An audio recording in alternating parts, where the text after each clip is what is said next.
नमस्कार मित्रों, 1 मई विश्व श्रम दिवस है। तो श्रम दिवस पर और अभी लॉकडाउन भी जारी है, कोरोना संकट जारी है पूरे विश्व में। तो इसके चलते लोग घर में बैठे हुए हैं। तो अब उसमें उन लोगों के लिए तो दिक्कत नहीं है जो ऑलरेडी मिडिल क्लास में आते हैं, अपर क्लास में आते हैं, लेकिन उन लोगों के बारे में सोचिए जो रोज़ कमाते और खाते हैं। उन श्रमिकों, उन मज़दूरों, उन किसानों, वो असंगठित क्षेत्र के लोगों के बारे में सोचिए जो रोज़ कमाते और खाते हैं। उन पर क्या बीत रहा होगा, वो कितनी मात्रा में बेरोज़गार हो चुके होंगे। अमेरिका से लेके हर जगह, हर देश, उन पर ये लॉकडाउन का क्या असर हो रहा होगा। वो मौत जो कोरोना पता नहीं सबको देता है कि नहीं देता है, ये तो हर आदमी जानता कि 6% आदमी ही मरता है, लेकिन उनके लिए तो वो कन्फर्म भुखमरी का मौत है।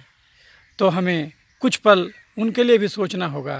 तो आइए कुछ यही सब बात करते हैं, विवेचते हैं, और फिर अंत में मेरी अपनी लिखी हुई श्रम दिवस पर कविता मैं आपसे साझा करूंगा, ताकि हम अपने दिल में उन लोगों के प्रति भी प्रेम और अनुग्रह बनाए रखें जो अपना पूरा जीवन हम लोगों के ये आर्थिक उपलब्धियों को आगे करने में, देश को उठाने में लगा देते, लेकिन उन्हें इस सब का सबसे कम मिलता। तो मित्रों, आज 1 मई मजदूर दिवस की पूर्व संध्या पे मन श्रमिक एवं समकालीन श्रम कानूनों एवं आज के इस पूंजीवादी युग में उनकी दिशा को याद करके गहन चिंता में डूब गया। सोचने लगा कि शहरों की चकाचौंध लिए दुनिया को उनकी खूबसूरती एवं सुंदरता प्रदान करने वाले विभिन्न मॉल, फ्लाईओवर, मेट्रो, ब्रिज, सड़कें, आलीशान एवं हैरत अंगेज इमारतों को बनाने वाला वो मजदूर आज भी इन शहरों में एक छत एवं अपने परिवार के लिए 2 जून की रोटी के लिए भी तरस रहा है, और अपने मेहनत के कमाए बचे खुचे पैसे वो इलाज में गंवा रहा है। पेट काटकर कुछ बचाने के जद्दोजहद में वो अपने शरीर को भी बीमार बना रहा है।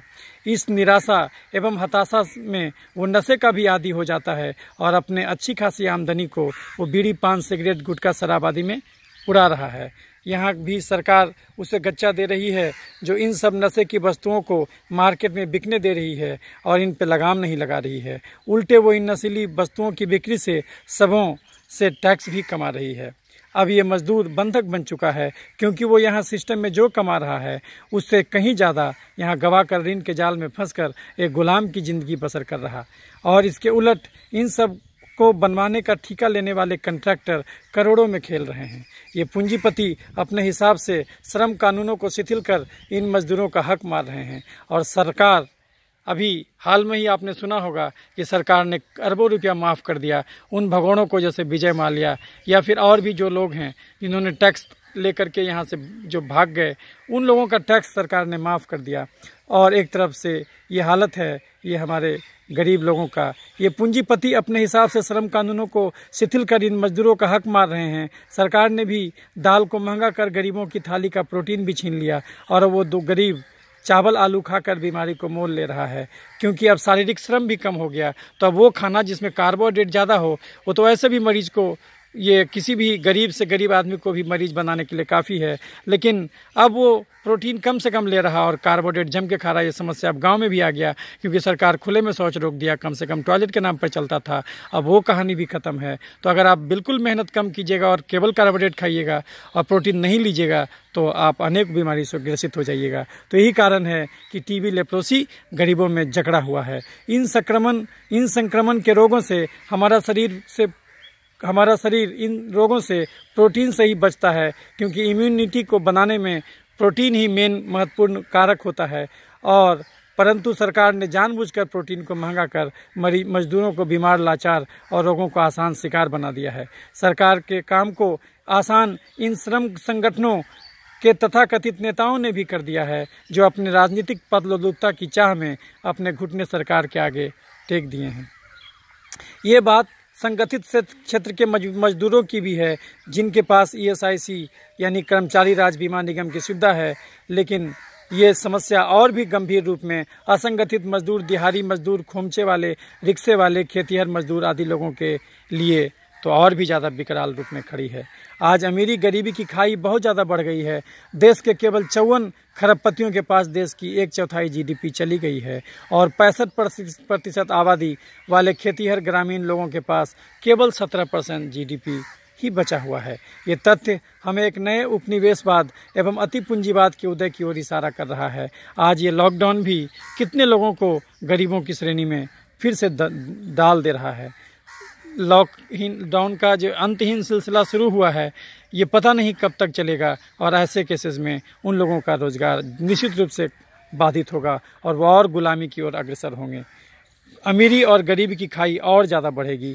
कुछ इन्हीं सब कारणों से नक्सलवाद की आग भी पुनः सुलग सकती है, परंतु हमारी सरकार उसे बलपूर्वक दबा देगी, जैसे पहले भी दबाते आए हैं। जातिवाद, धर्मवाद, राष्ट्रवाद की आड़ में उन सारे चीज़ों को, उन बहसों को अनसुना कर दिया जाएगा और मीडिया उन सब चीज़ों को नहीं दिखाएगा। जैसे कि आज भी आप देखते हैं कि मीडिया उन चीज़ों को नहीं दिखाता कि आखिर इस लॉकडाउन से कितने लोग मर रहे हैं, लेकिन वो उन चीज़ों को ज़रूर दिखाता कि हम लोग शहरों में क्या क्या कर रहे हैं, हम लोग कैसे मैसेज भेज रहे हैं, कैसे हम लॉकडाउन में बैठ के डांस कर रहे हैं, कैसे कविता लिख रहे हैं, कहानी लिख रहे हैं। इन चीज़ों को दिखाता है, लेकिन एक गरीब अपना धन कैसे जुगाड़ कर रहा, कहाँ से कितना कर्ज लेके जीवन बिता रहा, इन सब को मीडिया भी नहीं दिखाता। तो आज ज़रूरत फिर आन पड़ी है कि देश इन तथाकथित कट्टर राष्ट्रवाद, असहिष्णुता से बाहर आके ये समझे और पूंजीवादी मानसिकता से बाहर आके ये समझे कि ये लोग भी इसी देश के मूल निवासी हैं और वे केवल अपना रोटी कपड़ा मकान रोजगार सरकार से मांग रहे हैं, जो कि विकास की इस अंधी दौड़ में उनसे छीन लिया गया है। उनके जल जंगल जमीन को सरकार ने बांध, नवनगर, स्मार्ट सिटी, उद्योग, सड़कों के नाम पर छीनकर उन्हें विस्थापित मजदूर बनने को मजबूर कर दिया है। आज ज़रूरत फिर से गांधीवाद की राह पर चलने की आ गई है। आज ये समय आ गया है कि सरकारें शहरों को स्मार्ट बनाने से ज़्यादा ये गाँव को उन्नत करने और लोगों को उनके ग्रामीण परिवेश में ही रोजगार मुहैया कराने में ध्यान लगाए। कुछ लोगों के पास पूंजी की बाढ़ सी आ गई है, तो बहुतों के पास जीवन जीने की सामान्य संसाधन भी छीन लिए जा रहे हैं। वो एक तो तरीके से छीना जाता है जिसमें कि आपको पता भी नहीं चलता और आपका कमाया हुआ धन सारा निकल जाता। कुछ हमारा देश तभी आगे जा सकता है जब हम एक ऐसी नीति बनाएं जहां इन संसाधनों के ध्रुवीकरण को रोका जा सके और गरीब से गरीब मजदूर भी तरक्की और खुशी को महसूस कर सके। आखिर क्या कारण है कि हम खुशी के अंतर्राष्ट्रीय मानकों में बांग्लादेश और पाकिस्तान से भी पीछे हैं? कुछ लोगों को अमीर बना के और खरबपतियों की सूची में डलवा कर हम मेक इन इंडिया का ढोल नहीं पीट सकते। कुछ यही सब सोचते सोचते ये उंगलियां चल पड़ी और ये मजदूर दिवस, ये श्रम दिवस की कविता व्यवस्था में आमूलचूल बदलाव की मांग करते हुए मेरे हाथों के मातहत मेरे जहन से उतर कर एक कागज़ के पन्ने पर अपना वजूद कब बना ली ये पता ही नहीं चला। तो सोचा क्यों ना इसे आप मित्रों से साझा करें और सही मायने में मजदूर दिवस की डोर को मांझा करें। तो प्रस्तुत है मित्रों मजदूर दिवस, श्रम दिवस पर श्रम को पूजती मेरी ये कविता। कम से कम कुछ दिन देर के लिए तो अपने मन में इनके प्रति भी कुछ प्यार उत्पन्न करें, ताकि ये समाज के ही अंग हैं और ये सुखी रहेंगे तभी हम सुखी रहेंगे। तो आइए मित्रों सुनते हैं श्रम दिवस पर मेरी कविता। खून पसीने और मेहनत को उसका हक दे जाना होगा। 1 मई मजदूर दिवस पे नमन श्रमिक कराना होगा। शोषित श्रमिक की जात न कोई याद हमें रखाना होगा। पूंजीवाद है शोषक, अब ये साम्यवाद फैलाना होगा। जिसके खून पसीने से ये मुल्क सवर सा जाता है, उसका ही चेहरा नहीं देखो इस विकास को भाता है। सबसे नीचे पायदान पे वो अपने को पाता है, असंगठित इन मजदूरों को ये विकास चुभ जाता है। देख रवैया श्रम संगठनों का ये मन भर आता है। सेठ व साहो सरकारों से मिलकर नियम में छेद कराता है। श्रम की कीमत और बढ़ाने सबको कदम बढ़ाना होगा। विश्वकर्मा है वो देश का, भूल नहीं अब जाना होगा। 8 वो घंटे काम करेगा, 8 वो घंटे मनोरंजन, 8 वो घंटे रेस्ट करेगा। जीवन उसका भी गुंजन, उसके बच्चे परिवार को नमन करेंगे सब बंधन। सरकारों से उनकी शिक्षा, स्वास्थ्य का मिले आश्वासन। मिले सभी मजदूर अमेरिका में ताकत दिखलाया था। सन 1886 1 मई दिवस मनाया था। सिंगरावेलु चेत्तियर ने श्रमिकों को जगाया था। वो मद्रास में 1923 में 1 मई मनाया था। कार्ल मार्क्स ने और लेनिन ने पूंजीवाद ढहवाया था। श्रम की कीमत को एक नया आसमान दिखलाया था। गुरु नानक ने एक श्रमिक लालो घर भोग लगाया था, धन्ना सेठ हकीम के घर के खाने को ठुकराया था। श्रम की पूजा ईश्वर भक्ति बापू ने बतलाया था, मालिक नहीं वो संरक्षक हो सेठों को समझाया था। नहीं वो केवल ESIC आगे भी सोचाना होगा, असंगठित वो मजदूरों को न्याय हमें दे जाना होगा। आज अमीरी और गरीबी की खाई बढ़ाई है, देख के भूखे नंगे श्रम को आज आंख भर आई है। केवल 54 खरबपति को 22% जाता है, बाकी 88% GDP शेष भारत पाता है। 65% किसानों को 70% मिलता है। स्मार्ट सिटी को देख गांव का आम आदमी रोता है। ये देखो कैसा विकास है, आज यहाँ श्रम रोता है। श्रम कानूनों पे सरकारें घोड़ा बेच के सोता है। बदलेंगे इस परिपाटी को आज यहाँ सोचाना होगा, गांधीवाद की राह देश को आज यहाँ चलाना होगा। अपने भौतिक लालच को नहीं और यहाँ बढ़ाना होगा, अपने लाभ का ज़्यादा हिस्सा श्रमिकों को दे आना होगा। ऐसी नीति ऐसा उद्यम भारत में ले आना होगा। नहीं रोशनी कुछ तक रोशन हर घर को कर जाना होगा। नहीं रोशनी कुछ घर रोशन हर घर को कर आना होगा। ऐसे अंधे इस विकास को आज यहाँ रोकाना होगा। सबके हिस्से में वो खुशियाँ थोड़ी थोड़ी लाना होगा। उठो श्रमिक मसाले ले लो, उठो श्रमिक मसाले ले लो, मिलकर अलख जगाना होगा। हर शोषण और अत्याचार को सिरे से ना कह आना होगा। मई दिवस ये बुला रहा है, मिलकर श्रम पूजाना होगा। श्रमिक बढ़ेगा देश बढ़ेगा, ये नारा दे जाना होगा। नहीं ये केवल सरकारों को, हमें भी मिलकर आना होगा। क्रांति कर संकल्प वो सबके मिलकर अलग जगाना होगा। क्रांति कर संकल्प वो सबके साथ ये अलग जगाना होगा। आज श्रम दिवस पे ये हमें प्रण लेना होगा कि शोषित श्रमिक की जात न कोई, याद हमें रखाना होगा। पूंजीवाद है शोषक, अब ये साम्यवाद फैलाना होगा। खून पसीने और मेहनत को उसका हक दे जाना होगा। 1 मई मजदूर दिवस पे नमन श्रमिक कराना होगा। तो मित्रों, ये मेरे उद्गार थे जिनके माध्यम से मैं अपने प्रेम को, अपनी चिंता को, जो उन मजदूरों के लिए मन में हमेशा उठ रही थी, हृदय में उद्गार उठ रहा था, तो उसको मैंने इस माध्यम से आप तक प्रेषित किया कि यही उद्गार कुछ आप तक और लोगों तक भी पहुँचे, ताकि कम से कम वो अपने माध्यम से भी जो कुछ कर सकते हैं वो हम उनके लिए पहुँचा सकें। और ये अंतहीन लॉकडाउन का सिलसिला कभी तो जल्दी टूटे, ताकि सरकार उस मौत को जो सब लोग को नहीं आता उसको छोड़ करके कम से कम वो मौत जो कि ज़रूर आ रहा है वो भूखे प्यासे लोगों के लिए भी सोचें हम। ये बहुत ज़रूरी है, नहीं तो ये देश को स्वस्थ रह नहीं कहा जा सकता। जहाँ पर मेजॉरिटी बहुसंख्यक आबादी अगर गरीबी में जिएगी, वहाँ पर कुछ लोग अगर घर में आराम से रह भी रहे हैं लॉकडाउन में, तो ये अच्छा नहीं कहा जाएगा। क्योंकि मित्रों, करीब 40 करोड़ लोग बेघर लोग हैं, उनके पास एक छत नसीब नहीं है। तो अगर आप कहते हैं कि घर में रहो और घर में ही सब काम करो, तो आप सोचिए उनका क्या गुजारा होगा।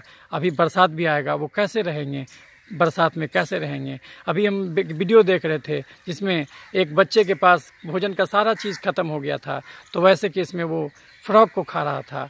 तो ये तो बहुत ज़्यादा सिलसिला हर जगह जारी होगा, बहुत लोग बेरोजगार हो जाएंगे।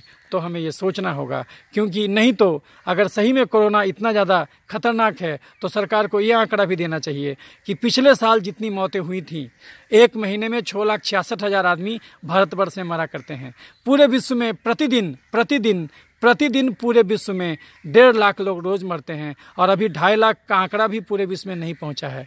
तो क्या हम मरना रोकने चले हैं? ये हमें सोचना होगा। मरने को रोकना तो असंभव है, लेकिन हम शायद यही काम करने चले हैं, हम मरना रोकने चले हैं। हम आज उन रोगों को भी कोरोना से हुआ बता रहे हैं जो हार्ट अटैक से होता, जो किडनी गड़बड़ी से होता। आज हम बाकी सारे रोगों को भूल गए हैं, और अपनी इस बद इंतजामी में हम लोग एक ऐसी दुनिया की रचना कर रहे हैं जिसमें हम घर में ही बैठ जाएं। लेकिन इसमें होगा क्या? इसमें होगा कि वो गरीब मर जाएगा जो रोज़ कमा के खाता था, क्योंकि उसके पास तो जमा पूंजी बिल्कुल ख़त्म। और अगर वो जिंदा भी रहेगा तो उसको जिंदा कहना भी उचित नहीं होगा, क्योंकि वो तो साहूकार और विभिन्न अमीरों का कर्जदार बन चुका होगा। तो वैसा जिंदा लाश की तरह रहेगा वो, वैसे में हमें भी अच्छा नहीं लगेगा। ये पूंजीवाद अच्छी चीज़ है, ये विकास हमें भी अच्छा लगता है। आज हम जिससे रिकॉर्डिंग कर रहे हैं वो भी मोबाइल पूंजीवाद का ही उपज है। आज हम कार से चलते हैं, ये भी पूंजीवाद का उपज है। अब वाहन से घूमते हैं, ये भी पूंजीवाद का उपज है। लेकिन ये पूंजीवाद को ये समझना होगा कि ये पूंजीवादी व्यवस्था का लाभ सब तक पहुँचे, ताकि थोड़ा थोड़ा सब लोग कमाए, सब लोग के पास धन पहुँचे, सब लोग के पास भोजन इकट्ठा रहे और वो शान से रहे, खुददारी से रहे। तभी ये सही मायने में हम देशभक्त हो सकते हैं, सही मायने में मानवतावादी हमें कहा जा सकता है। तो इस दर्द को मैंने आप तक प्रेषित किया, ये ताकि आपके हृदय में भी वो दर्द उमड़े और हम अपने स्तर से जो कुछ भी कर सकते हैं वो सरकार तक बात पहुंचाएं, लोगों तक बात पहुंचाएं कि ये अंतहीन लॉकडाउन का सिलसिला टूटे। और अगर सही में सरकार को लगता है कि कोरोना से बहुत मौत होगा तो वो आंकड़ा जारी करे कि पिछले साल कितने लोग मरे थे, पिछले साल एक महीने में सेम डेट में अप्रैल में महीने में कितने लोग मरे और इस बार इस साल अप्रैल महीने में कितने मरे, और दोनों को कंपेयर कर लीजिए। अगर आपका आंकड़ा नहीं बढ़ा है इसका अर्थ है कि कोरोना से कहीं कोई दिक्कत नहीं है। और एक चीज़ और भी जान लीजिए कि प्रकृति तो इम्यूनाइज खुद करती है। वैज्ञानिक भी कहते हैं कि हर्ड इम्यूनिटी तो अल्टीमेटली तो कोरोना को हर आदमी तक पहुंचना होगा। प्रकृति खुद ही नेचुरल वैक्सीनेशन करती है और इसी के चलते गरीब आदमी का भी काम चल जाया करता था। वो जो हम खुले में शौच रोक दिए वो वही टॉयलेट को खाद का काम करता था। तो आज हमको फिर वो खाद बना के उसको देना होगा और ऑर्गेनिक ये खाद के रूप में उसको बेचना होगा। मजदूर खरीदेगा नहीं, उसका पूंजी बर्बाद होगा। जो कि उसको सर्वसुलभ था उसको हमने उसको खरीदने पर मजबूर कर दिया। इस ढंग से ज़्यादा सफाई करेंगे तो वो दिन दूर नहीं जब आर्टिफिशियल बैक्टीरिया और आर्टिफिशियल वायरस बिका करेंगे, वो भी एक पूंजी बन जाएगा। और प्रकृति ने जो हमको सहज दिया था वो भी हमको अब खरीदना होगा, क्योंकि बार बार हाथ धोने से आपके शरीर का जो चमड़े का जो अच्छा बैक्टीरिया है वो भी लॉस होगा, अच्छा वायरस है वो भी लॉस होगा। तो फिर आपको वो बैक्टीरिया वायरस भी खरीदना होगा। और याद कर लीजिए मित्रों, हम किस गंदगी की बात कर रहे हैं। यहाँ तो फीकल ट्रांसप्लांटेशन बहुत इलाज के रूप में विकसित हो रहा है। एक स्वस्थ आदमी के टॉयलेट को एक अस्वस्थ आदमी के आंत में डाला जा रहा और उससे वो आदमी को स्वस्थ बनाया जा रहा। तो अगर हम ये जो वैक्सीन बेचेंगे जो अभी निकलेगा कोरोना के बाद, तो ये वैक्सीन का दाम तो बहुत ज़्यादा होगा, लेकिन ये नेचुरल वैक्सीनेशन से वो आदमी भी वैक्सीनेट कर जाता अगर ये लॉकडाउन नहीं होता तो। और भी कुछ तरीके थे, केवल उन लोगों को ही लॉकडाउन किया जाता जिनको मरने की संभावना ज़्यादा थी, यानी वो लोग जो कि जम के चीनी खाए हैं और प्रोटीन कम खाए हैं, कुछ उन लोगों को ही लॉकडाउन किया जाता और बाकी लोगों को छोड़ दिया जाता जो स्वस्थ हैं, जिनका CRP नॉर्मल है, जिनका CBC नॉर्मल है, जिनका बॉडी मास इंडेक्स नॉर्मल है। उनको तो होने की बहुत संभावना नहीं के बराबर थी, मृत्यु पॉजिटिव होना कोई बीमारी नहीं है। तो लेकिन आज हमने ये भय का कारोबार खड़ा कर दिया। अब ये भय के चलते पूंजीवादी व्यवस्था अपना सामान बेचेगा, लेकिन इसमें मारा जाएगा वो जिसके पास परचेजिंग पावर नहीं है। ये श्रमिक, ये लो वर्ग का आदमी मारा जाएगा। तो हमें ये सोचना होगा, अगर हम सही में मानवतावादी हैं तो हमें उनके बारे में भी सोचना होगा। क्योंकि आपने आज देख लिया कि आखिर ज़्यादा धन का क्या हासिल होता है। कुछ नहीं, एक 3 वक्त का रोटी ही चाहिए और वो भी ज़्यादा खाइएगा तो बीमारी होगा, नहीं तो लोग पहले ही ऊपर जा रहे हैं। तो हमें ये समझना होगा कि ज़रूरत ज़्यादा कैलोरी लेना घातक है। तो अगर हम सक्षम हैं कि हमारे पास ज़्यादा खरीदने का पावर है तो हम वो खरीद के गरीबों में दान करें। और लेकिन केवल दान करने से नहीं होगा, आज भी लोग उनको खाना खिला रहे हैं। हमें ये भी समझना होगा कि वो अपने से कमा के खाएंगे तो वो ज़्यादा खुददारी महसूस करेंगे। तो उनको ये अंतहीन लॉकडाउन का सिलसिला को हम लोग को इस पर फिर से विचार करने की आवश्यकता है। नहीं तो आंकड़ों को तौल के देखना है कि अगर पिछले साल इसी महीने में इतना ही लोग मरे थे, वो आंकड़ा नहीं बढ़ा है मरने का, इसका मतलब ये हुआ कि हम केवल ब्रांडिंग कर रहे हैं। जिसको हार्ट डिजीज़ के खाने में रखते थे जिस मौत को, आज उस मौत को ज़बरदस्ती ये हम कोरोना वाले में डाल दे रहे हैं। तो अगर ये एटीट्यूड है तो इससे तो गरीब बर्बाद हो जाएगा, इसमें मरेगा केवल गरीब और कोई नहीं। तो हमें आज ये श्रमिक दिवस पर कुछ देर उनके लिए भी सोचने का वक्त है। तो सोचे समझे और उन लोगों का, क्योंकि वो भी हमारे ही पार्ट का हिस्सा हैं, हमारा ही शरीर है, पूरा ब्रह्मांड एक परिवार है। एक अगर उसका भी एक हिस्सा कमज़ोर होगा तो असर कहीं न कहीं हम पर भी पड़ेगा। तो मित्रों, इसी को सोचने समझने की आवश्यकता है। तो इसी के साथ मैं अपनी बात समाप्त करता हूँ। स्वस्थ रहें, हेल्दी रहें।